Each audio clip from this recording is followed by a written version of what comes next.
நீங்கள் கட்டாயத்தினால செய்கிற எல்லா விஷயத்துலையும் இப்படி செஞ்சு பாருங்கள். நீங்கள் கட்டாயத்தினால செய்கிறதுக்கு முன்னாடி ஒரு 2 நிமிஷம் வெயிட் பண்ணுங்க. அது உங்களை சாகடிச்சிடாது. அது உங்களை ரொம்ப பலசாலியாக மாற்றிடும்.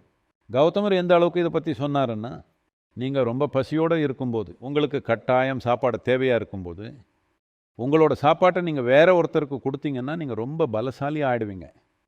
நான் அந்த அளவுக்கு போகலை.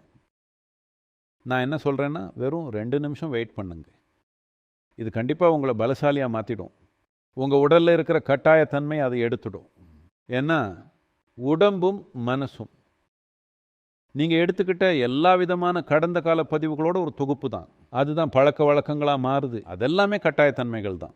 நீங்கள் அது சொல்கிறபடி போனால் நீங்கள் வளர வேண்டாம்னு முடிவு எடுத்துட்டீங்கன்னு அர்த்தம். நீங்கள் அந்த பழக்கத்தை உடைச்சிட்டு அடுத்த நிலைக்கு போக விரும்பலைன்னு அர்த்தம்.